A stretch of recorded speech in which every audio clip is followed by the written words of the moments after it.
Hello, everybody. This is Eric Apricot, and today I have a special guest, Nik Oza. He's got an extensive background working in sports analytics for a number of well-known teams, and he's kindly agreed to join us to discuss possible draft gems that the Warriors might uncover in the second round. So I first noticed Nik's work because he just started a Substack, nikoza2.substack.com. Nik, could you just tell me a bit about your background? Sure, yeah. I was lucky enough to intern for the then Charlotte Bobcats after my freshman year of college. My first internship was remote. It wasn't super technical. It was actually a lot of video tracking data from video, some data visualization, nothing fancy, just Microsoft Excel.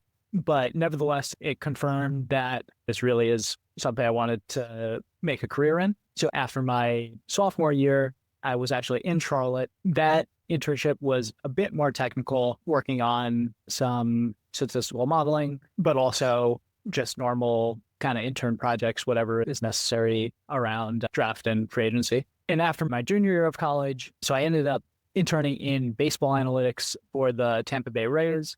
I'm not someone who had been coding since high school, so I thought that the Rays environment was best for leveling up the skills that I thought I needed to level up the most. I ended up working full-time for the Los Angeles Dodgers, who I turned down for that internship in order to intern for the Rays. And you probably saw how much they paid Shohei Ohtani. So then you said, hey, I want in on that. This was summer 15. I interned for the Rays. At the Dodgers, I actually was working mainly on modeling for defensive positioning. So infield shifting, outfield shifting. But the analytics department there was just starting to get built up. So every analyst really had a say, at least at that time, in discussions around capabilities for kind of every use case. So for example, projections, minor league development, advanced scouting. So that was also a really great experience to have at the time. So really enjoyed the Dodgers. Not necessarily looking to leave, but my old boss from the Hornets was the then chief strategy officer of then Big League Advance, now Big League Advantage. And I thought it was a great time to take a risk. I had the good fortune of being able to work on a mix of baseball, basketball, football, even some hockey, which I don't really know at all. Is there any basketball work you can talk about, or is it all under NDA? So what is publicly known, there was a CBS Sports article that was published, I want to say, a year and a few months ago during the 2024 NCAA tournament, where it talked about BLA's work with the Alabama men's basketball team and the Duke men's basketball team. So I'd encourage people to check out that CBS Sports article. Thank you. I'd like to get your opinion about some NBA draft prospects. So just as a general question, there's this general problem of seeing all the stats that people have in college or overseas and trying to figure out, are they going to be good NBA players? And just naively, you might think, oh, this person scored 20 points a game, or this person's shooting 40% from three. And that feels like that probably translates. But it's more complicated than that, isn't it? Yeah. So in general, and nothing I'm saying is new information, I think a lot of this has been put out in the public domain in one area or another. And a lot of really good draft research where I learned a lot in particular when I was a student was work done by Lane Vashro, who is now an NBA champion analyst for the Denver Nuggets. I hope they gave him a ring. Yeah. But essentially, in general, and I caveat all this with in general, right? There's not necessarily hard magical cutoffs for one thing or another. But in general, top level scoring and shooting in particular has been overrated in the draft. And I think a lot of reason for that is that there are ways to score at lower levels that don't necessarily translate very consistently to the very highest levels, but other skill sets tend to translate a bit more seamlessly. Another reason for that is that top level 3-point shooting percentage just has a lot of variance in it. If I had a coin that had a 40% chance of coming up heads and another coin that had a 35% chance of coming up heads, and we flipped them 150 times or 80 times or however many times a player at the college level shoots threes for a given season, it's very likely that the worst shooting coin in that example is actually going to come up as having the better result over that smaller sample. So for the level of precision that we require to distinguish someone as a good or bad or elite or terrible shooter, we're really looking at a pretty small range. Like someone who is a 32% three-point shooter is a terrible shooter, but someone who is a 36% shooter is potentially a good shooter. And again, that level of precision is just very hard to distinguish over a small sample of shooting attempts over the course of a season. I can see this inherent variance, like you're saying, and it seems like this is a pretty well-studied problem in the sense that you have two distributions and you want to somehow reject the null hypothesis that they're really the same level of shooting, and you need a certain number of tries that's pretty large before you're, say, 95% confident. Yeah. And I've used some of those kind of statistical methods in some of the articles that I've written at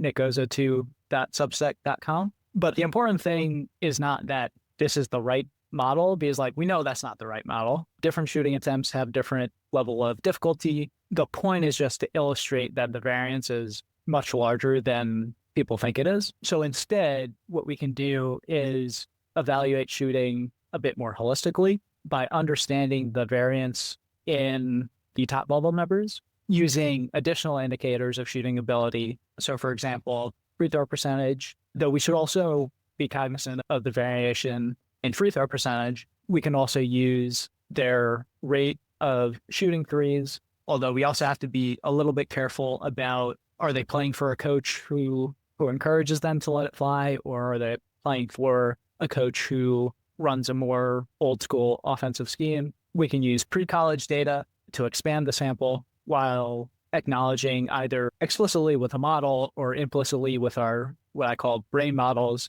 that if you're younger, chances are you're going to do a bit worse.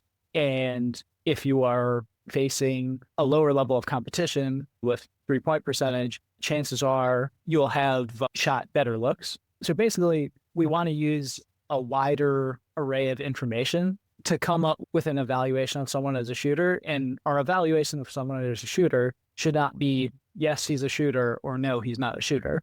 There's a lot of gray area there. There's a lot of continuity there in terms of how to evaluate someone's shooting skill. Ah, that's too bad. It's like we can figure out whether someone's a hooper or not a hooper, but shooter, not a shooter. And I like those measures you brought up, because at least I can tell myself just so stories. Like if you say free throw percentage, like the free throws you're shooting in the pros are literally physically the same as in college. And maybe it somehow captures some sort of pure coordination because it's not contested. And then the other thing you mentioned about how many threes they're taking, I guess that does build in the idea that the coach is a sane person who wants to win. And therefore, by their holistic judgment, they think that this person should be shooting a lot of threes. Yeah. Beyond shooting and scoring, rebounding tends to translate a bit better from one level to the next. Steals in particular have been shown in statistical model after statistical model to have a lot of predictive signal from one level to the next. I believe I've seen stock, which is just steals plus blocks, to foul ratio to also have some predictive signal. So for example, if someone's super aggressive and out of control, fouling all the time, they might get a bunch of blocks or a bunch of steals, but that's probably less of a signal of their ability than if someone is able to generate that many defensive events without going crazy fouling left and right. I like that. I think I've seen papers that argue that steals doesn't just correlate to steals in the pros, but somehow to other goodness of pro productivity. Yeah, exactly. Yeah. And whether that functions as a proxy for like basketball instincts or a proxy for athleticism or a proxy for length, all of the above, as you mentioned, are predictors of basketball ability beyond just generating steals. The rebounding thing is interesting because just recently, Brandon Pajemski was drafted by the Warriors, and I remember looking at him as a prospect, and he had a really high rebounding rate for a guard. And then so I felt like, okay, that probably signals something like game sense, hustle, or something or another. But then when he's in the pros, he actually still has a high rebounding rate for a guard. So there is something about rebounding, at least in this one anecdote. Yeah, and similarly, assists and assist to turnover ratio tends to have a lot of predictive signal. especially for non-point guards, paradoxically. I don't think it's necessarily a magical cutoff of someone with a positive or negative ratio. It's more having a better ratio tends to be correlated with having a better sense of the game, having a better passing ability, being able to react even on the defensive end within a defensive scheme, etc. And all of this is despite assists being an inherently subjective stat. So again, it's not as much this is a magical stat as much as, for better or worse, this is one of the signals that is strongest and most correlated with success at the NBA level. You would think we should be able to do better than that, given assists are subjective, but it nevertheless has shown to be very predictive. What other measures tend to be predictive of pro success? Dunks and ability to finish at the rim more generally has also been shown to be very predictive. Again, I think that's can function as a proxy for general athleticism. So you'll see some of the, what I would call really early statistical models when I was a student kind of learning about this, will often overrate super unathletic players versus having dunks in the model can tend to mitigate those issues quite a bit. Wingspan has been shown to be a better predictor than height. I'm not as familiar with the standing reach research, but from what I've seen, wingspan in particular has been very predictive. You can make a logical argument that wingspan should probably be the better metric for more perimeter players, and standing reach might be the better metric for big men. I think that's a reasonable hypothesis. I haven't dug into that data yet, but in general, the principle of length being more relevant than height is a predictive signal. It seems like it's often difficult to find out someone's true height until they get to the combine and get measured. And then maybe at that point, they also get their wingspan measured. So there's something slightly more reliable about that number. That's an interesting theory. I definitely think that height tends to be very inflated in terms of unofficial measurements. But I think you could probably say the same about wingspan because everyone rounds up early when they're not held to an exacting standard. We're going to call it 8 feet. Yeah, that's about right. Yeah. One thing that I probably should have mentioned as the first thing is that age will pretty consistently show up as the most strong predictor in any stats-based draft model, and especially age relative to class in terms of who tends to be overrated or underrated. This is actually a pretty widely studied effect, not just in pro sports, but even in youth sports, the relative age effect, where the players who are older for their class tend to perform better at younger levels, but the players who are young for their class and then nevertheless are able to perform well essentially get the benefit of playing a level up in competition their entire life and tend to overperform later. And there are better ways to incorporate age into a draft model than just having it as one additional variable in a linear regression. Ideally, what you want to do is adjust every player's individual skill sets for age and for level of competition. But one way or another, age is pretty much always going to show up as very important. Oh, I like that. Modeling how each different parameter changes with age, because it's certainly not linear. Do you want to talk in general about how the Warriors should be approaching this draft pick? Sure. So I think generally speaking, how the expected value of a draft prospect is not necessarily going to come in terms of are they going to be able to contribute right away, because very few rookies are actually able to contribute positively right away. So I think a lot of draft mistakes have been made by trying to pick an older player with maybe one clear skill to try to help right away, when the value of the draft pick is more so going to be taking a 25% bet that you get someone more useful for the more medium to longer term. So I guess that's in general how I would approach things. And with second round picks in particular, if you're projecting someone, their median performance is essentially going to be out of the NBA very quickly. So you're really shooting for that 20 to 30% upside tail anyway. So it's not as much who is the better player now versus who has a chance to be useful down the line, essentially, if we get lucky. So I think Warriors fans will be unhappy to know that I believe the Warriors are going more towards the help right away possibility. I don't know if they're high on their own supply, but since Mike Dunleavy Jr. drafted Brandon Pajemski with the post-lottery pick, and Trace Jackson Davis, who was useful up and down, and Quinton Post last year with these late second-round picks. Just by looking at who they're working out, it's all much older players, super seniors that have high BPMs. So it does really feel like they're drafting as if the team's going to get blown up in 2 years. And we're looking for someone who can help drag Steph and Jimmy Butler and Draymond over the line in the next 1.5 seasons. Yeah, I think that's a reasonable approach to take given Steph's age and Jimmy Butler's age. I just think the bulk of the expected value is going to be more so in taking the best player available, knowing that the best player available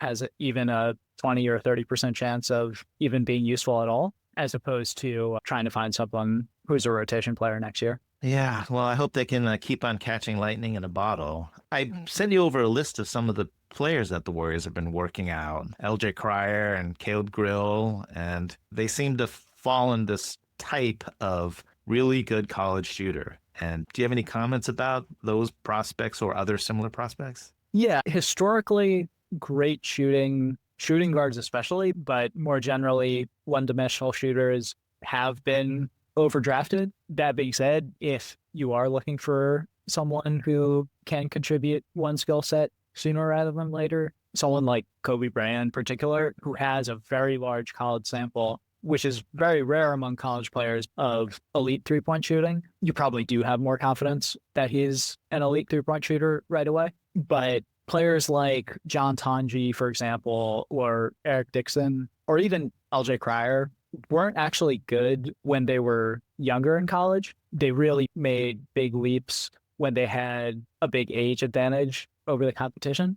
I think that should be taken into account as opposed to players who were good in college at a younger age. Oh, you're going to make me cry. Everyone you mentioned is super excellent college players and won't take that away from anyone. But Eric Dixon, pretty weak defensively, statistically, so I can say, all right, I can live without him. And Caleb Grill only very recently had success, so I can live without him. I kind of was really hoping John Tonje would turn into something because he's got 3-level scoring, can create his own shot. But I'm hearing that you're saying that he actually hasn't been consistently great through his college career. Yeah, I mean, he is one of the oldest players in the draft right now, and he really broke out fairly late into his college career. So therein lies my trepidation with him. It's a good thing for me to remember that a lot of older prospects are looked down upon in the draft because of the apparent lack of runway for them to keep on growing and maturing. But then there's this other aspect you're bringing up that they're just way older and built playing against much younger people. So that's depressing. Yeah. But Koby Brea also has got scary looking defensive statistics. So I can't get all that excited about Koby either. Do you have a way to make me feel better about him or worse? No, I mean, I share your trepidation about his defense. I think in general, that archetype, like I said, has been one that has historically been overdrafted as opposed to underdrafted. Okay. And his shooting really is outstanding in college. It's really out of this world. And both the 3-point percentage, but as you say, the free throw percentage is also excellent. I'm not even sure at this point whether he'll fall to 41 because I think a couple months ago it looked like he was being mocked towards the end of the second round, but now maybe I'm not sure why his star has risen, but I'm not sure he'll be. Yeah, let me make myself clear. I don't have Koby Brea super high on my personal board. Brea is actually an interesting case because his free throw percentage is good, but is not actually nearly as elite as his 3-point percentage, but he actually has a fairly small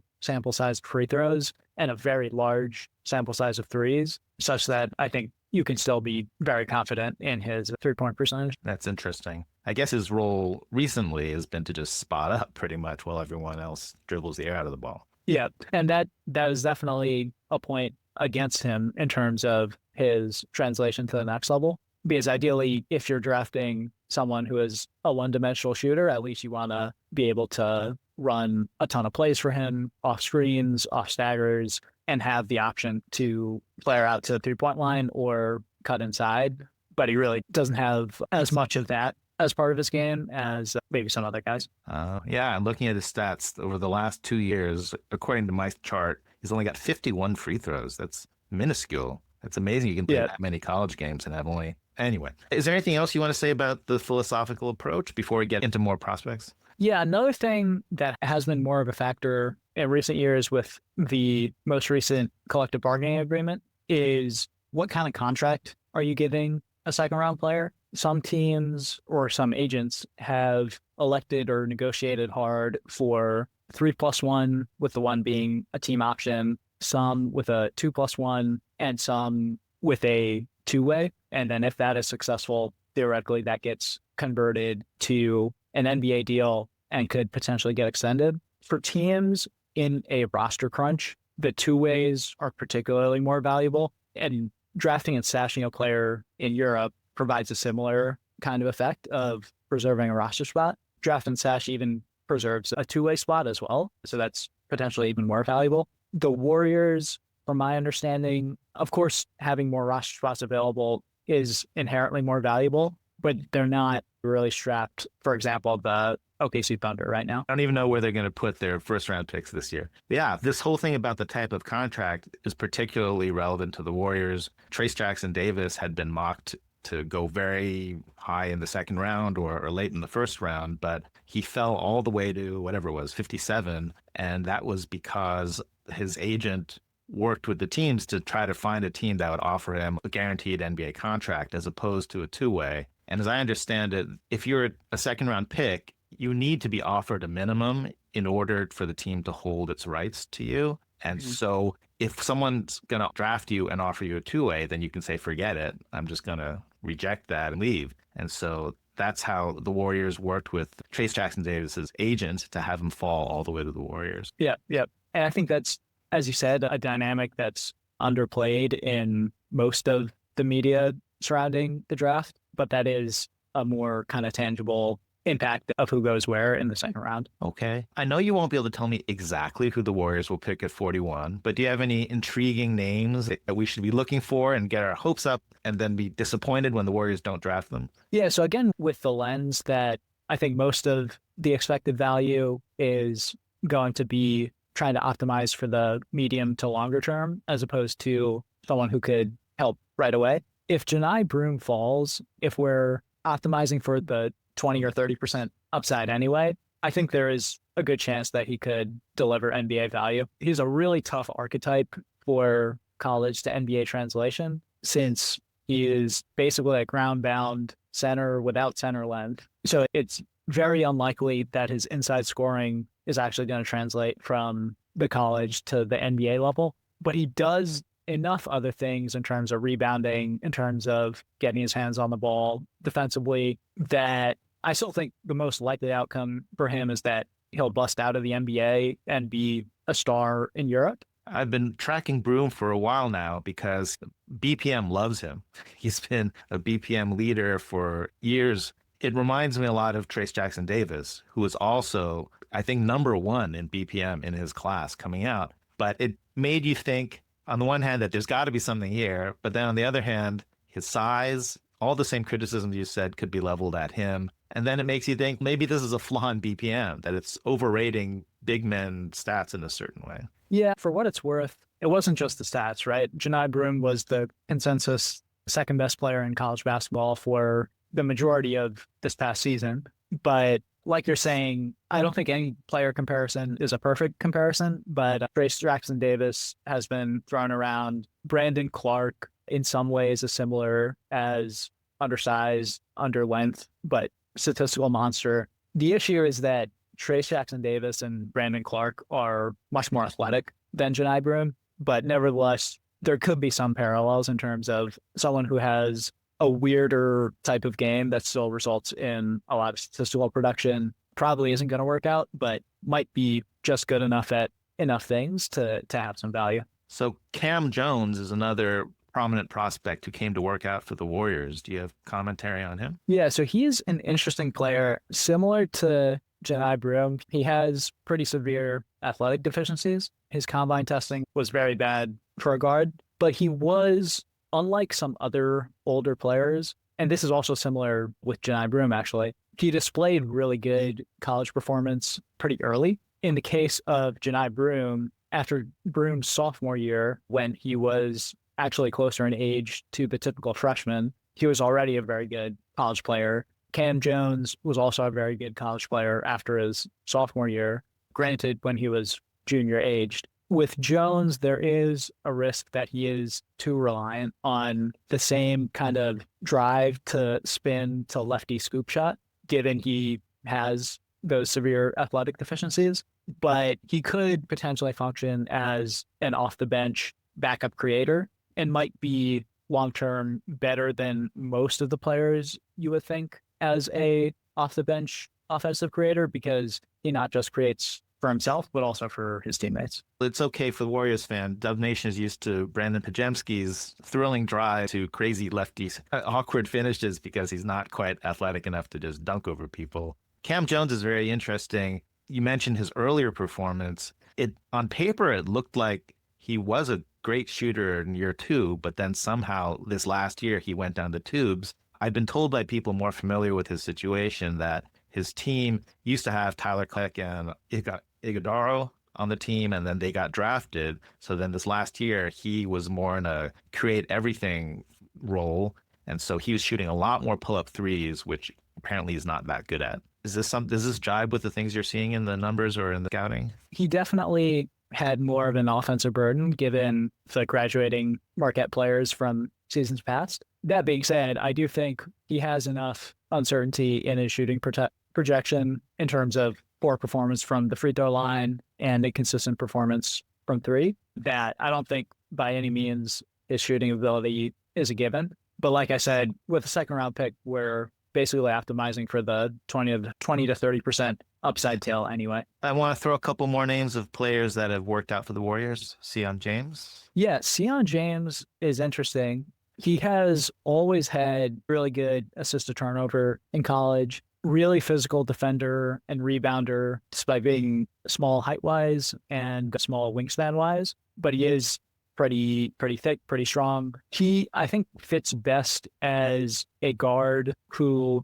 is probably going to guard the opposing point guard, maybe shooting guard on a team where there is a high usage non-guard initiator so that he can function more as a fifth option type of guard as opposed to more of a point guard. But I think his strength allows him to play a bit better than his length and height might suggest. Do you think he can guard wings? I think there's a chance. The hope would be that he turns into essentially a smaller version of Dylan Brooks on the defensive end. I don't think his shooting ability is by any means guaranteed. But again, if a couple of things hit, then I think that could end up as a useful player. So this last year, he shot, I think, 41% from three. But looking at his last 3 years, I think it's more like 37%. So do you have any secret to telling whether someone's actually improving their shot or whether it's just pure variance? Yeah. In terms of statistical modeling, you can essentially get the model to learn how much weight to put on more recent performance versus performance in previous seasons, or even more recent performance this season versus performance this season, but further back in this season. With Sion, I don't think he is the level of three-point shooter that he displayed in his senior year. So the hope is that you hit on the upside of that uncertainty and the upside of his defensive potential at the same time. My other worry about him is this whole low usage thing. So I think I used to feel like, hey, this is great. Sion is used to not having the ball and having to come in and just shoot it without having dribbled very much and being in rhythm. So that shows he could be a role player that spots up. But on the other hand, I did see this study recently that was talking about how most of the role players in the NBA used to be high usage in the lower levels. And so, in fact, most of them are overqualified for their work by showing they could do it at high usage. So now I'm feeling like maybe low usage isn't preparing you for low usage in the NBA. Do you have any thoughts? Yeah, all else equal, you'd rather a player do everything they're able to do while shouldering a larger burden. The hope with Sion is that the assist to turnover in particular indicates a good enough feel for the game to be able to attack a closeout and make a right play. Another interesting player is Amari Williams. Yeah, so he is a very good drop rim protector, very good passer, essentially can function as an offensive hub as he did for Kentucky. He's in some ways like a very poor man's version of Thomas Silver in this draft. in terms of functioning as a passer from the high post and being a great drop rim protector. The issue is he is very old, but in terms of low usage big men, those players tend to have less improvement to go on the aging curve than, for example, high usage guards. And Amari Williams did show really good performance after his junior season. So I don't think the age is as big a deal with him as opposed to with some of the players who really broke out a lot later. But again, we're dealing with second round players here, so there are going to be flaws left and right. He's a very entertaining passer. The highlights don't show all the turnovers, but I enjoy the ambition. I'm a sucker for a good passer. I was in the Trevion Williams army, and Amari also seems to enjoy dribbling a lot. Like he would lead fast breaks and try to be Magic Johnson on the break. For sheer entertainment, I really enjoyed it. And Dub Nation, the DNA of this fan base is that we always want a big and we're always disappointed. That's the DNA. And so this could be another one in the track record of pining for a big man who can protect the rim.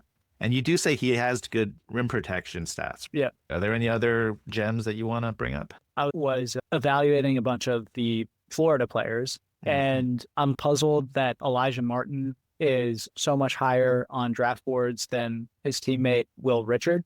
Both of those guys are shooting guard only sized. Picking shooting guards is generally a bad idea in the draft in general, just because those players tend to be worse defenders than small forwards and tend to be worse at offensive creation than more point guards. So really, if you're picking a shooting guard who's in the second round, you're looking for someone who's a very good 3-and-D player. So Will Richard has shooting guard only size, but his length is a lot better than his height. He also was actually very good by the end of his freshman year. I just don't think anyone really noticed it, aside from the Florida coaching staff, who immediately targeted him in the portal.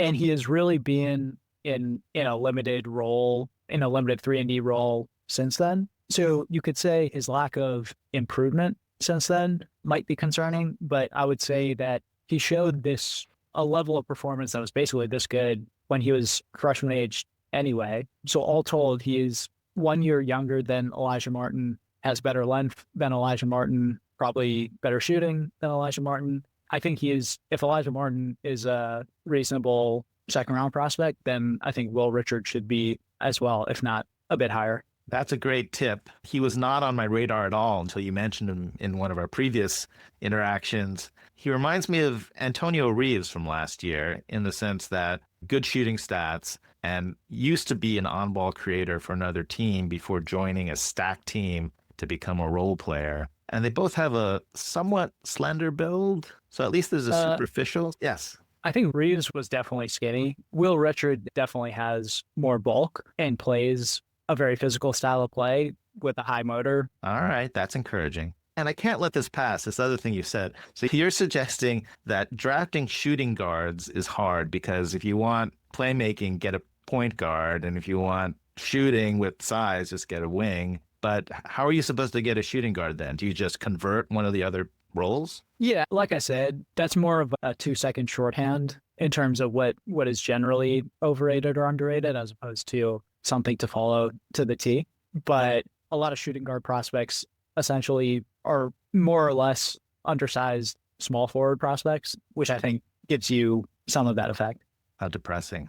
Okay, are there any other prospects we should be looking out for? Yeah, so Brooks Barnhizer is a player who I think has questionable shooting, but is a really good defender. He has enough length to play small forward in the NBA. Barnhizer in particular is interesting because if you were looking at betting markets when he had questionable injury news, he had a very large impact on the betting market spread of Northwestern games, which indicates that at least some players in the market thought that he was a very valuable player for Northwestern. That's a really interesting metric that I never thought of trying to exploit. Yeah, and it's not as much a metric. I have my own college player ratings for Barnhizer. My ratings also think that Barnhizer is good, but what I'm talking about is essentially harnessing the wisdom of the crowds that goes into the betting markets for an additional perspective on player evaluation.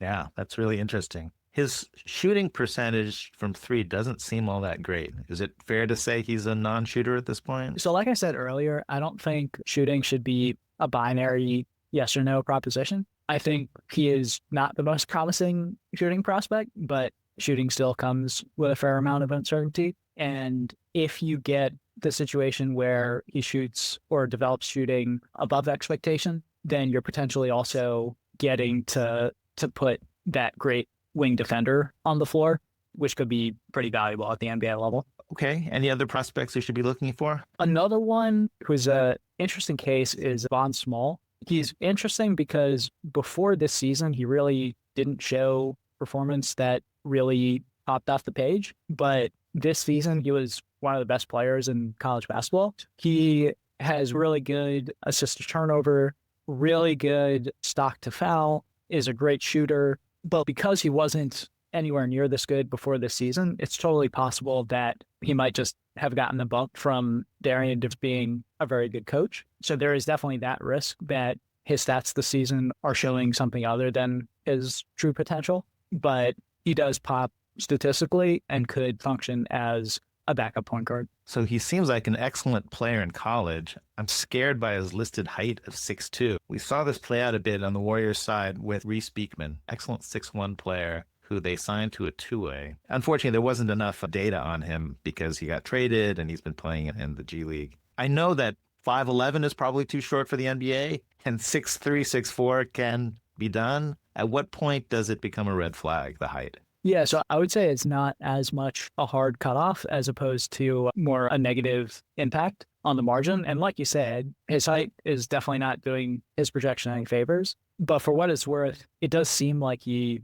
plays a bit bigger than his size with a really good rebounding rate, a really good free throw rate for his size, had 15 dunks on the year. That being said, at his size and length, despite the amount of steals he generated, he is likely going to be a point of attack target at the next level. But again, with second round guys, there are going to be flaws in one or more areas. It's just a question of, can you get something of value despite those flaws? Before I get you out of here, there are a number of big prospects that people have been threatening to mock draft to the Warriors that come from overseas. Do you have thoughts about how to evaluate not college players, but players from international leagues? Yeah, it's definitely possible to build in international players to a draft model. Lane Vashro, as I mentioned earlier, actually had a very good series of international projection articles. Some of the takeaways from that series were that it is largely similar to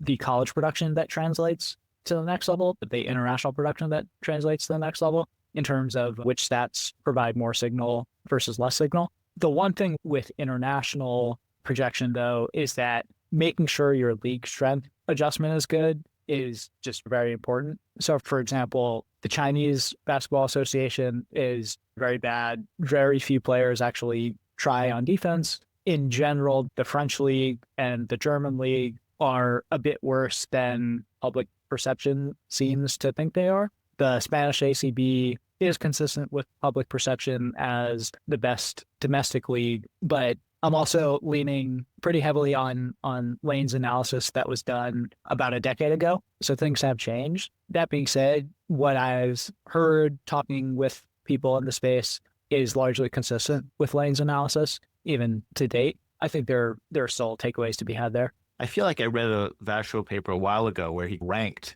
all the different leagues, and at the top was the NBA and then the Olympics and Eurobasket, and then he put in all the different college conferences as well. That was a wonderful paper. Yeah, I think we're referring to the same thing. Oh, awesome. So the prospects that I mentioned, so we have Hansen Yang, who's playing the Chinese Basketball Association, which is, I would guess, sub-college level. And I guess he wasn't even really taken seriously until he went to the combine and actually looked quite comfortable at the combine and threw one or two stunning passes that made people feel like, whoa, this guy could be for real. Yeah, I guess with the caveat that I have much lower confidence in my international prospect evaluation this year versus college prospect evaluation this year, just because I've been focused on college basketball this past season. I guess the upside of Hansen Yang is that the combination of height and passing can be really valuable. I'm not quite as sold on the defensive upside. It's great to win Defensive Player of the Year when you're really young in a professional league. But like I said, the Chinese Basketball Association is a largely defense optional league. So I'm not sure it's quite the signal that it might otherwise be. But like I said, I'm understudied on the international class relative to college players. Okay. And I have to ask you a couple more questions about your career then. So it sounds like you picked up programming along the way. If you were advising someone now trying to get into your business, what kind of college classes would you tell them to take? Yeah, so I actually originally started in the business school at Georgetown, but after attending the MIT Sloan Sports Analytics Conference my freshman year in 2013, I talked with a bunch of people who work for pro teams, pro leagues, some businesses in the sports analytics space as third-party providers in one way or another. Everyone essentially said, get as much stats as possible, get as much programming as possible. At that point in time, Georgetown did not have a stats major. The stats classes were within the math department. So I switched to a math major and a computer science minor, kept a business minor. And through a mix of class projects, but also just my own kind of work outside of class and projects looking at things outside of the class environment, started to pick up stats programming, machine learning, et cetera, at that point in time. But I would say it doesn't really matter as much how someone learns it. I think for a lot of people, having a structured class environment is best, especially for people who, and I think this is pretty common, who are not necessarily super self-motivated without some kind of incentive dangling in front of them. So that can be a useful way to force that on yourself. But like I said, I think most of what I learned was through projects outside of class anyway. So I wouldn't necessarily limit oneself to the classes that are available or not available. What programming languages or packages are you using for your analyses? Yeah, so I've used a mix of R and Python.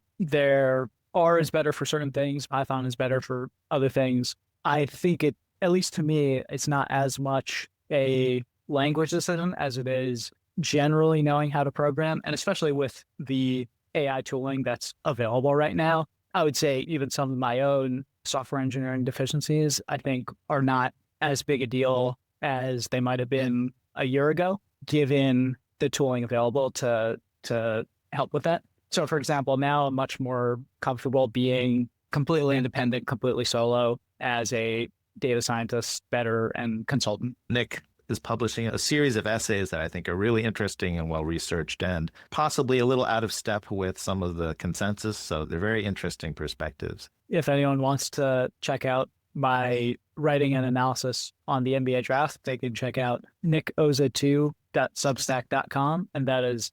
NIKOZA2.substack.com. Oh, Nik, thank you so much for joining me. I actually didn't get through all the things I wanted to ask you about, so maybe in the future I can convince you to come back again and I'll ask you more. Sounds good. Thanks for having me. If you enjoyed this video, please like and subscribe. It really helps the channel. And if you didn't enjoy this video, I promise I'll do better next time.